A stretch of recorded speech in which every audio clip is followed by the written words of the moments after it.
They called humans the mistake species, too stubborn to die, too reckless to live. For 3 centuries, the Galactic Council had debated what to do with Earth's children who refused to stay in their designated solar system. Some suggested containment. Others preferred extinction. But Captain Sarah Chen had spent 15 years fighting in the Outer Rim, bleeding alongside alien allies who'd whispered the same question: when will humanity finally know its place? Today, standing before the assembled might of 47 civilizations, she was about to give them their answer. The declaration that would seal humanity's fate or forge its legend was about to be read. 300 years of fear, prejudice, and underestimation had led to this moment. What the council didn't know was that Sarah Chen had been waiting for this day her entire life. Some battles are fought with weapons. Others are won with a single word. The great assembly hall stretched before Captain Sarah Chen like the inside of a massive crystal cathedral, its walls alive with shifting patterns of light that hurt to look at directly. 47 different atmospheric systems created a haze that made everything seem dreamlike and unreal. The air tasted of copper and ozone. Sarah stood at the center of the circular chamber, her worn Earthfleet uniform a splash of simple gray against the exotic materials and bioluminescent robes of the assembled delegates. 300 years of human history had led to this moment. 300 years of being called the upstart species, the violent newcomers, the cosmic mistake. The Valkyrian representative spoke first, its crystalline body chiming like broken glass as it moved. The human question has plagued our peace for too long. They spread like a virus through systems they have no right to claim. They refuse to acknowledge established territorial boundaries. They interfere in conflicts that are none of their concern. Sarah kept her expression neutral, but her mind wandered to the Battle of Kepler 442b, where she'd led a rescue mission to save Valkyrian civilians from Ravager pirates. 12 humans had died that day, including her best friend Marcus. The Valkyrians had never acknowledged the sacrifice. The Thex delegate raised one of its forearms, the membrane between its fingers glowing soft purple. We have documented 17 instances of humans establishing colonies in designated neutral zones. They claim they are fleeing persecution or seeking resources, but their pattern of expansion shows clear intent to challenge the established order. That drew a bitter smile from Sarah. Fleeing persecution was exactly right. The Galactic Council had imposed strict population limits on human worlds, forcing millions to choose between sterilization programs or exile to the dangerous frontier. Those illegal colonies weren't conquest attempts. They were desperate families trying to survive. High Arbitrator Zexhai floated above the assembly, its massive jellyfish-like form pulsing with bioluminescent authority. When it spoke, the words formed directly in everyone's mind through neural translation, carrying undertones of ancient power and barely contained impatience. We gather today to address Resolution 2387, the final determination of humanity's status within galactic civilization. The evidence has been presented. The testimony has been heard. Captain Chen, you stand as the official representative of your species. Do you have any final words before we render judgment? Sarah looked around the chamber at the assembled beings. Some were so alien that her brain struggled to process their forms. Others looked almost human but moved in ways that reminded her they were anything but. All of them watched her with the same expression she'd seen countless times before. A mixture of curiosity, dismissal, and barely concealed contempt. She thought about Earth, so far away that the light reaching this chamber had left home before she was born.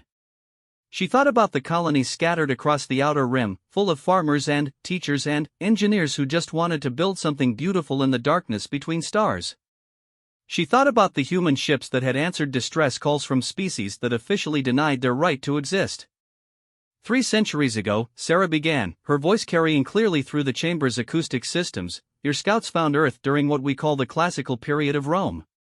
You watched us fight and die and build and dream. You made contact when you decided we'd advanced enough to be useful but not enough to be dangerous. The Corvin delegation shifted uncomfortably. Their species had been the first to make official contact, though human historians suspected they'd been observing far longer than they admitted. You gave us faster-than-light travel, but only to specific coordinates you approved. You shared medical technology, but only for diseases that threatened your trade routes. You welcomed us into your galactic community with all the warmth of a landlord collecting rent. High Arbitrators HFY's form darkened slightly. The integration protocols are established for the protection of all species. The humans were granted appropriate technological advancement based on their demonstrated maturity level. Sarah nodded slowly. And what was our demonstrated maturity level? You judged us during our expansion period. You watched us spread across our own solar system and concluded we were too aggressive to be trusted with real freedom. But you never stayed to see what came after. She gestured to the vast chamber around them. Every species here has something similar in their history. The Valkyrians had their crystal wars that lasted for millennia. The Theks conquered and absorbed 4 neighboring species before they developed their current philosophy of cooperation. The Corvin had their bioweapon period that nearly sterilized 3 worlds. The mentioned species showed visible signs of discomfort. These were historical facts, but ones rarely discussed in polite galactic society. But those were growing pains, Sarah continued. Every species here moved past their violent phase and became something better. Every species except humanity, because you never gave us the chance. You locked us in a box labeled dangerous and refused to see what we became when the box was too small. The chamber had grown quiet. Even the constant background hum of 47 different life support systems seemed muted. I've served in the Galactic Fleet for 15 years, Sarah said. I've fought alongside your people. I've bled for worlds that aren't human. I've watched my friends die to protect civilians from species that barely acknowledge our existence. And every single time, the question is the same. When will humanity learn its place? High Arbitrators HFY pulsed once, a sign of growing impatience.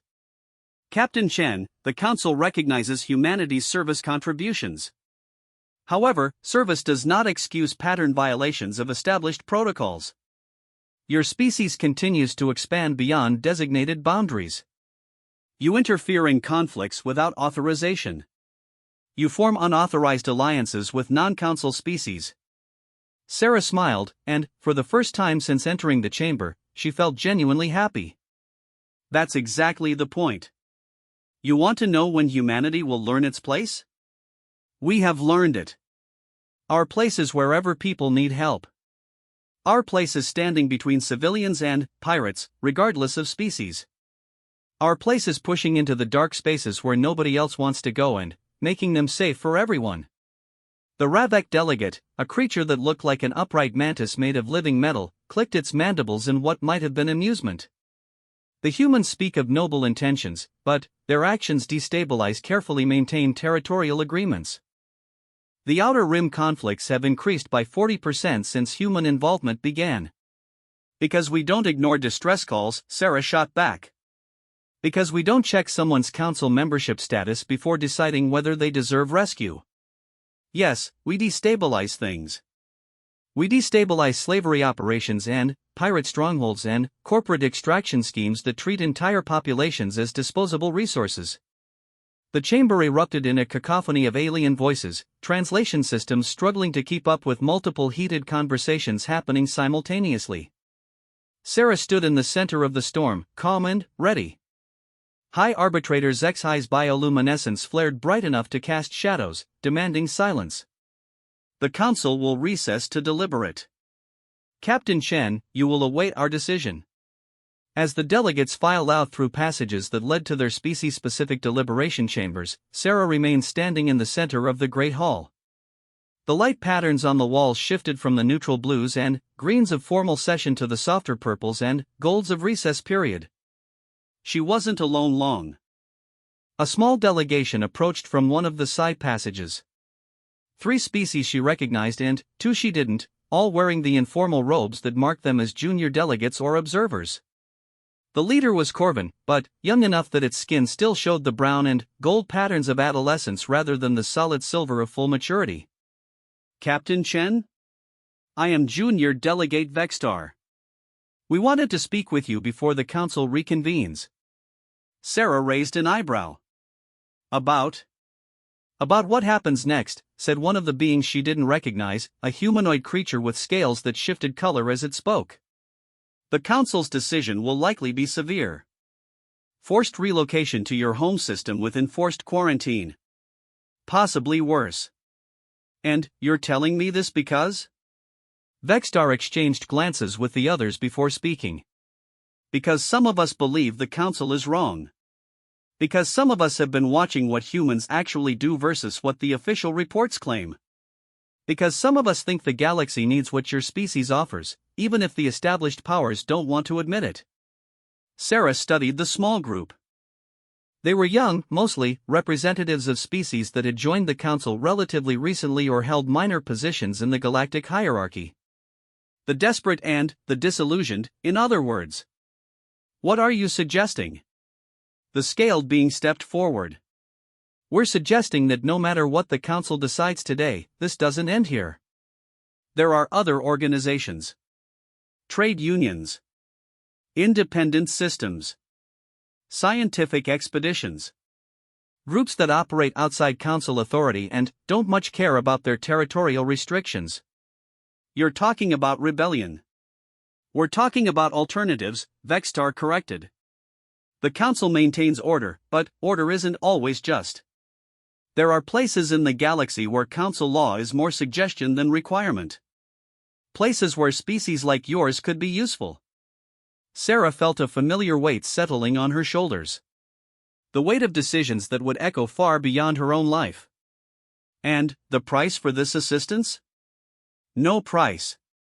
Just hope that humanity remembers its friends when this is all over. The Great Hall's lighting shifted again, signaling the end of recess. The delegates were returning. Sarah looked at the small group of potential allies and made her choice. Find me after the vote. Whatever the Council decides, I suspect we'll need to talk. As the 47 species filed back into their positions, Sarah returned to the center of the chamber. The weight of judgment was about to fall, but, for the first time since arriving, she felt ready to carry it. High Arbitrator HFY resumed its position above the assembly, its massive form now pulsing with the deep blue light that indicated a decision had been reached. The Council has deliberated. Captain Chen, approach to receive judgment on behalf of your species. Sarah walked forward until she stood directly beneath the floating arbitrator. The chamber fell silent except for the whisper of 47 different breathing patterns. The Galactic Council finds that humanity has demonstrated a persistent pattern of disregard for established protocols. Despite opportunities for correction, your species continues to violate territorial agreements, interfere in sovereign conflicts, and destabilize regional peace through unauthorized military action. Sarah's heart hammered against her ribs, but she kept her expression neutral. Therefore, the Council renders the following judgment: humanity is hereby classified as a Class 7 quarantine species.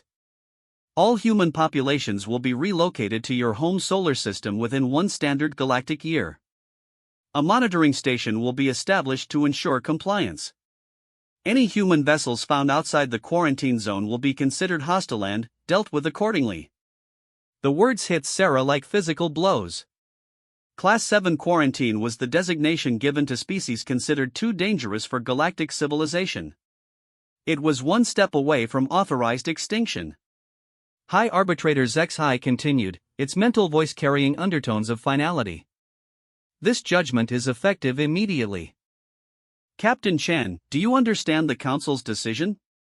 Sarah stood in the center of the Great Hall, surrounded by the representatives of 47 civilizations, and felt the weight of her species' future pressing down on her shoulders. 300 years of human dreams of the stars were about to end with a single word from her. She thought about Marcus, who died saving Valkyrian civilians. She thought about the human colonies that had welcomed refugees from a dozen different species. She thought about the children being born right now on worlds the Council would never allow them to keep. The silence stretched until it became uncomfortable. 47 species waited for humanity's official response to its death sentence. Sarah Chen, captain in the Galactic Fleet, defender of beings who'd never defended her, looked up at the floating arbitrator and smiled. Finally, dot. The word dropped into the silence of the great assembly hall like a stone into still water. 47 species sat frozen, their various biological systems struggling to process what they'd just heard. High Arbitrator HFY's bioluminescent form flickered through several color patterns before settling on confused orange. Captain Chan, please clarify your response. Sarah's smile widened. I said finally. Finally, the Galactic Council has shown its true face. Finally, you've stopped pretending this was about justice or peace or any of the noble ideals you claim to uphold.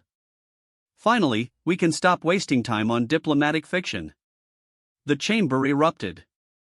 Delegates leaped to their feet, mandibles clicked in agitation, and bioluminescent displays flared in patterns that translated roughly to outrage and confusion.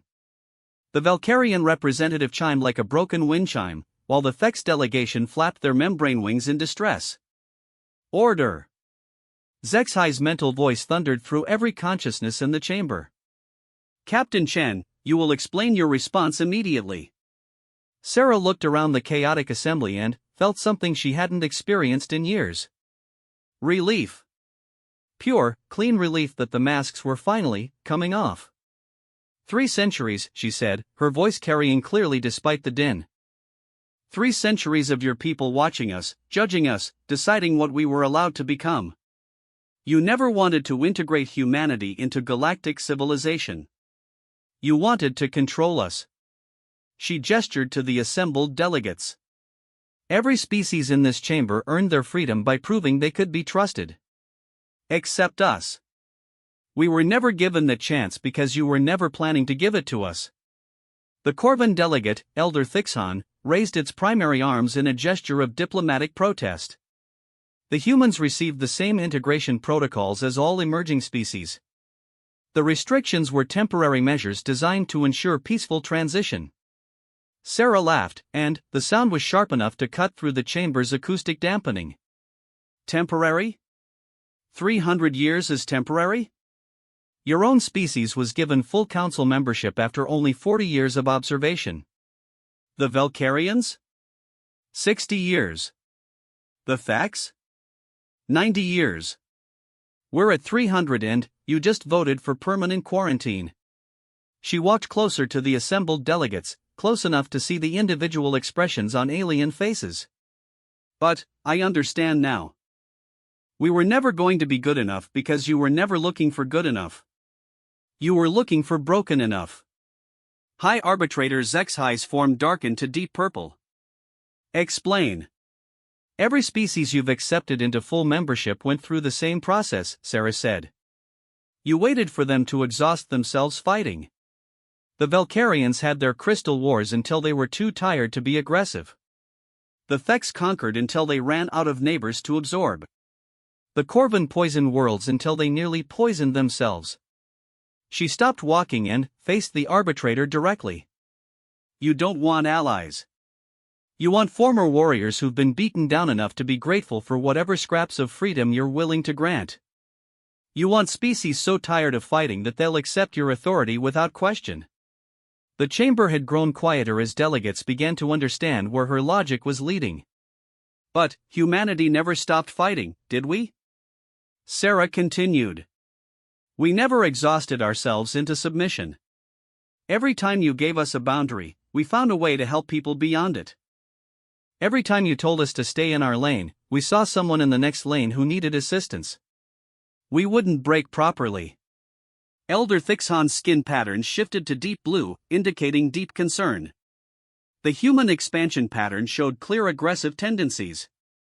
The council acted to prevent another galactic conflict. No, Sarah said firmly. The council acted to prevent its own obsolescence. The words hung in the air like an accusation. Several delegates started to respond, but Sarah held up a hand. Let me tell you what really scares you about humanity. It's not our weapons or our expansion rate or our supposed aggression.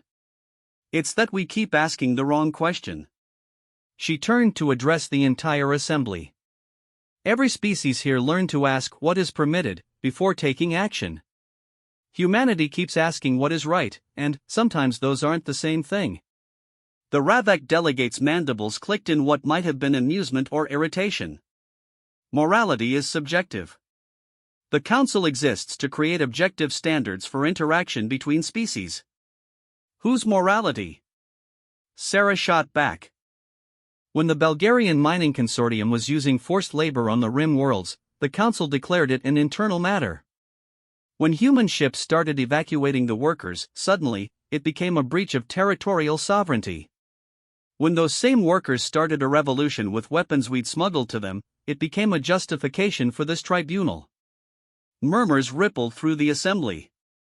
The Bulgarian incident was still a sensitive topic in council politics. Sarah pressed her advantage. Or the Helix Nebula crisis. Plague ship, 40,000 refugees from 6 different species, and the council spent 3 months debating which jurisdiction it fell under. We didn't debate. We sent medical ships and evacuation transports. We saved lives while you argued about paperwork. Unauthorized intervention in designated neutral space, High Arbitrator HFY stated coldly. A clear violation of council protocols. A clear violation of basic decency to let 40,000 beings die while lawyers sorted out the details, Sarah corrected. But, that's the thing, isn't it? We keep violating your protocols because your protocols keep violating our conscience. She walked back toward the center of the chamber, where she'd started. So yes, finally.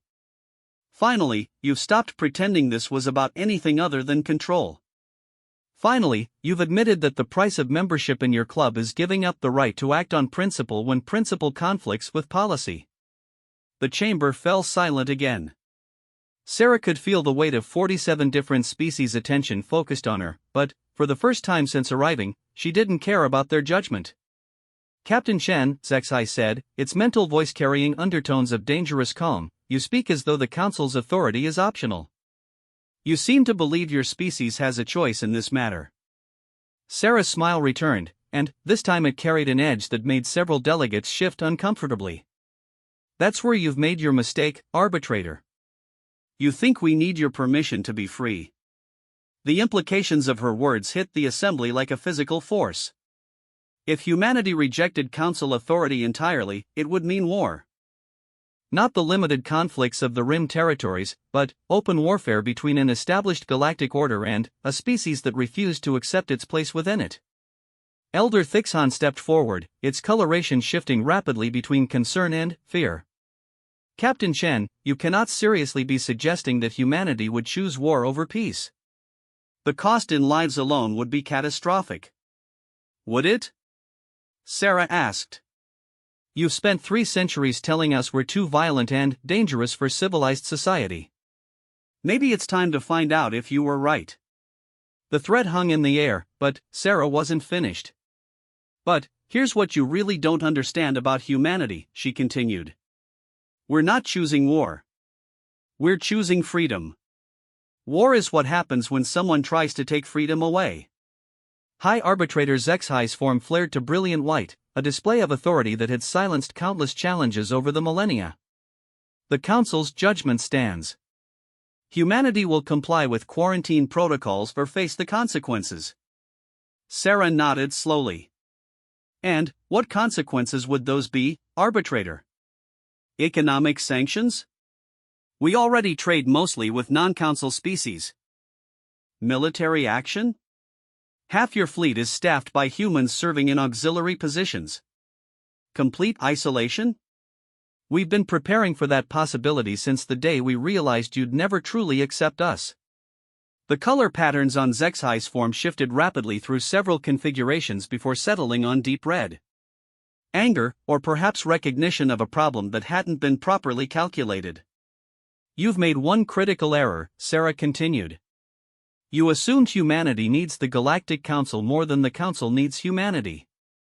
But, we've been watching too. We've been counting.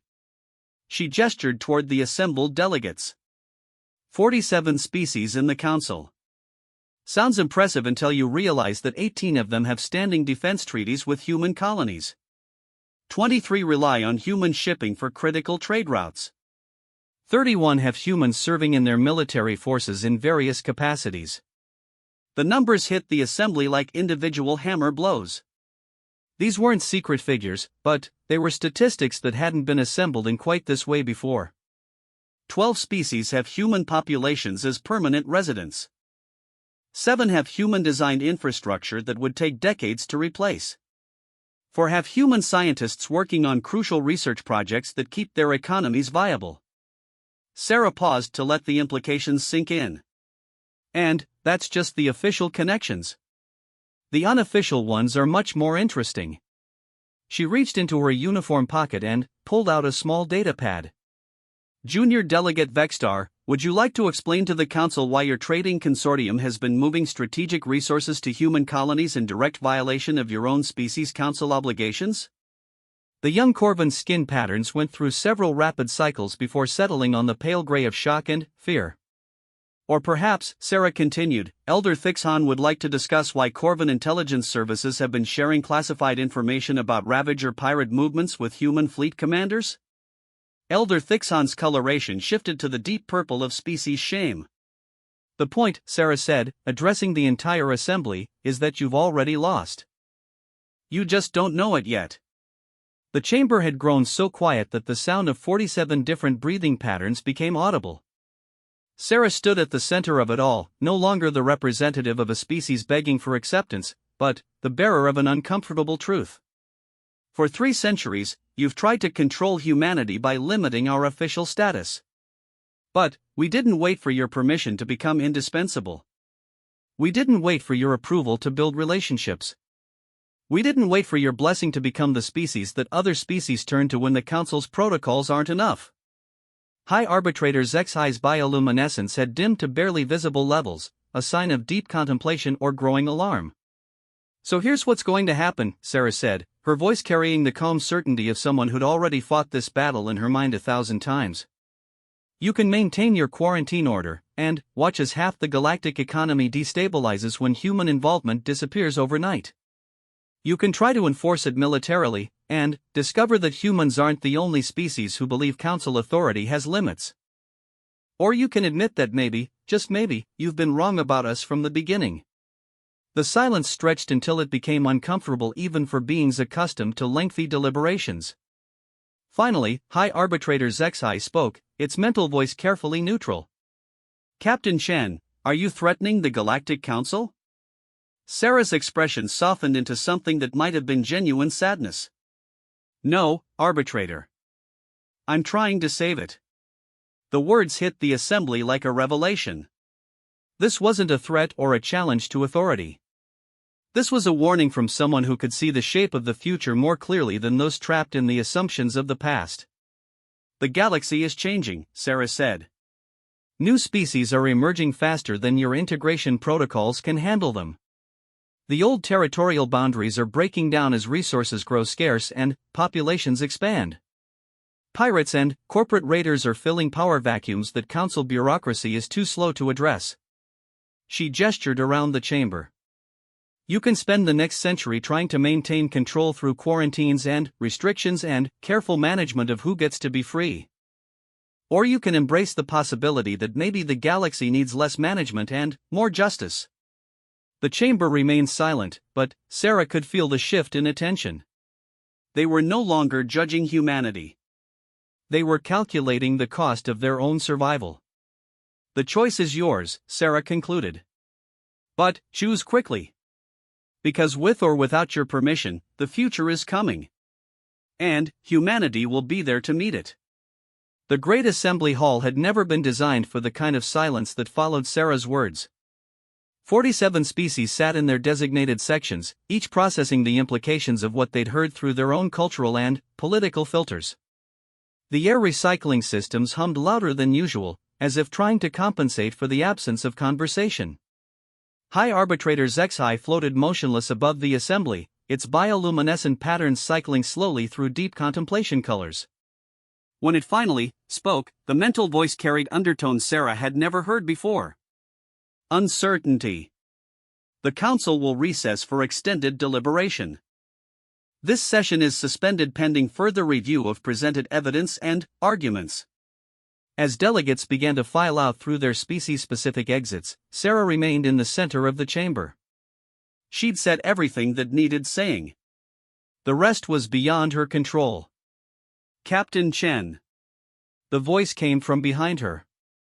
Sarah turned to find Junior Delegate Vexstar approaching with the same small group from before, but now they'd been joined by several others.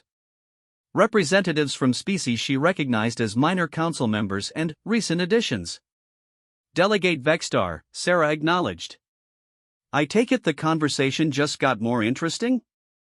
The young Corvin's skin patterns showed excited agreement. Much more interesting. Word is already spreading through the junior delegations. Some of the senior delegates are asking questions they've never asked before.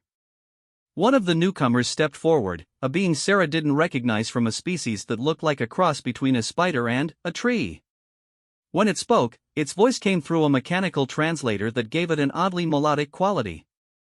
I am branch singer Kethera of the Sylvan Collective. We joined the council only 50 years ago. We were told that humanity was a cautionary tale about the dangers of uncontrolled expansion. And, now? Sarah asked. Now we wonder who was telling that tale and why they wanted it believed. Sarah studied the growing group around her. Representatives from a dozen species, most of them newer council members or junior delegates. The young and the recently marginalized, in other words. The ones who had the least invested in maintaining the current system.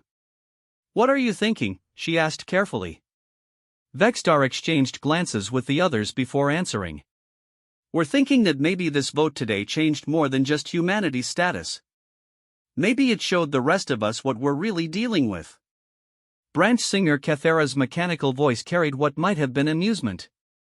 My people were placed under development restrictions for 20 years after joining the council. We were told it was for our own protection, to help us adapt to galactic civilization. We accepted it because we wanted to belong.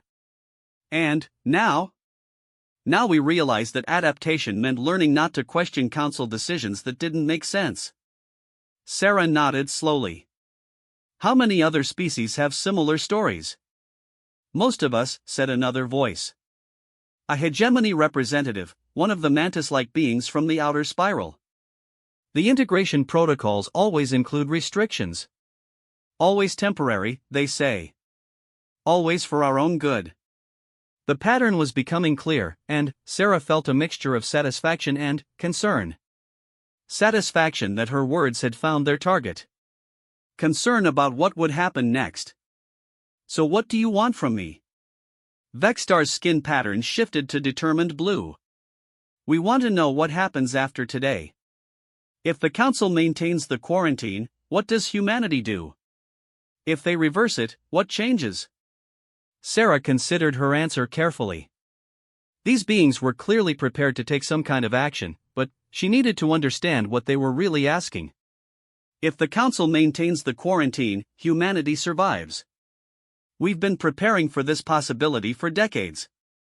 We have allies, resources, trade relationships outside council authority. It won't be easy, but we'll endure. And if they reverse it? Then, we continue doing what we've always done. Helping where we can, defending those who need defense, building something better than what we found. Branch singer Kethera leaned forward, its mechanical translator picking up subtle harmonics in its natural voice. And if other species wanted to follow a similar path? Species that are tired of asking permission to act on principle? There it was. The real question. Sarah looked around the group of young aliens and saw something she recognized from human faces. The expression of people who'd realized they had choices they hadn't known existed. Any species has the right to determine its own path, she said carefully. The galaxy is large enough for multiple approaches to civilization. Even if those approaches conflict with council authority?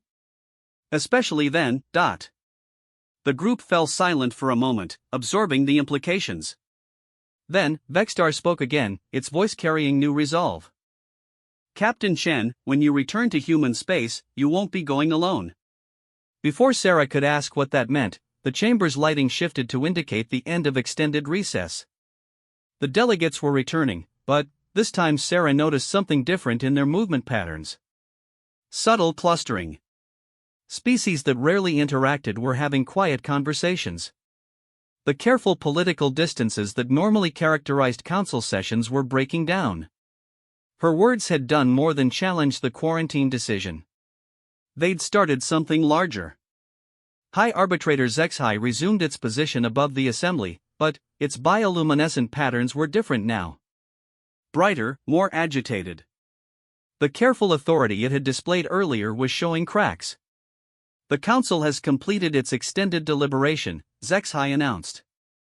However, several new factors have emerged that require additional consideration. Sarah felt a flutter of anticipation. Something had changed during the recess. The arbitration panel has received formal objections to the quarantine ruling from 12 council member species. Additionally, 17 species have submitted notifications of intent to review their own territorial agreements in light of precedents established by this decision. The chamber erupted in conversation. Formal objections were rare in council proceedings. 17 simultaneous reviews of territorial agreements was unprecedented. Furthermore, HFY continued, its mental voice now carrying clear undertones of strain, the council has received notice that several major trade unions are suspending operations pending resolution of human status, citing concerns about workforce disruption. Sarah felt a grim satisfaction. The economic dependencies she'd outlined weren't just theoretical concerns. They were immediate practical problems that couldn't be ignored. In light of these developments, the Council hereby suspends implementation of Resolution 2387 pending comprehensive review of human integration status. The chamber fell silent again, but this time it was the silence of surprise rather than contemplation. Captain Chen, HFY addressed her directly, the Council requests that humanity maintain current status quo operations while this review is conducted. No expansion beyond existing territorial claims, but no withdrawal from current positions. Sarah nodded slowly. It wasn't victory, but it wasn't defeat either. It was recognition that the simple solutions weren't going to work. How long for this comprehensive review? The Council estimates 18 months for full analysis and recommendations. 18 months. Long enough for the economic disruptions to become unbearable if the quarantine was eventually upheld. Long enough for the political coalitions forming among junior delegates to solidify. Long enough for the galaxy to discover whether it really needed the Galactic Council as much as the Council believed it did. The Council also extends an offer for expanded human participation in the review process. Captain Chen, would humanity be willing to provide detailed documentation of current operations and relationships for Council evaluation? Sarah almost smiled. They wanted intelligence on human activities outside Council oversight. Information that would help them understand exactly how deep the rabbit hole went. I'll need to consult with my government, but I believe we can provide appropriate transparency in exchange for reciprocal information about Council decision-making processes that have affected human status over the past 3 centuries. It was HFY's turn to pause. Providing that kind of historical information would reveal uncomfortable details about how integration decisions were really made. But refusing would suggest the Council had something to hide. Acceptable. The Council looks forward to productive collaboration during the review period. As the formal session concluded and delegates began filing out, Sarah found herself surrounded again by the group of junior representatives. But now their expressions carried something new.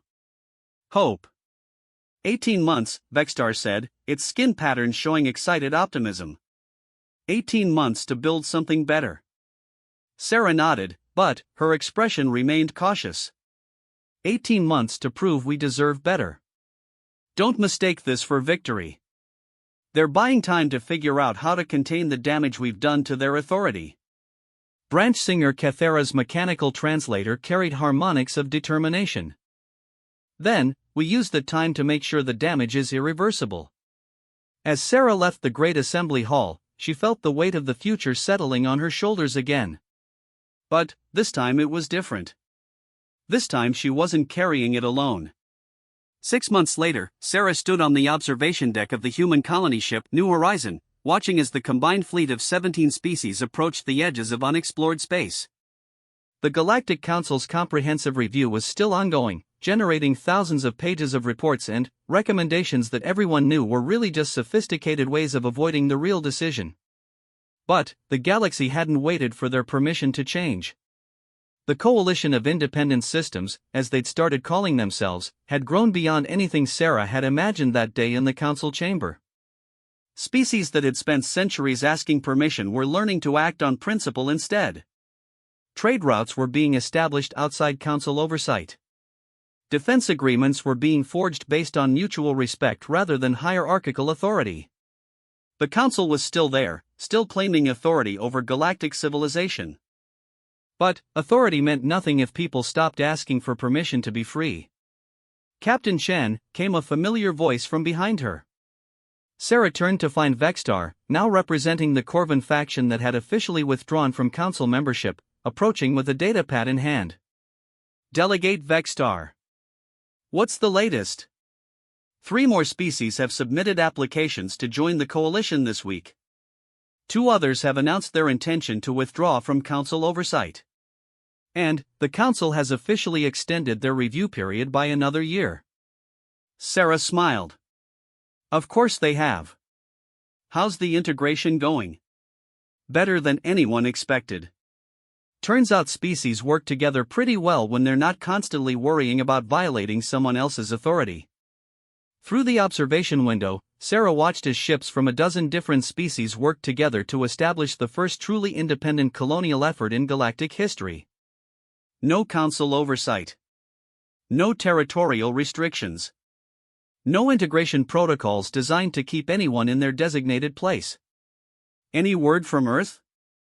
Vexstar asked. The home government is still officially neutral while the council review continues. But they've been remarkably helpful with technical assistance and resource allocation for this private colonial venture. Vexstar's skin pattern showed amused understanding.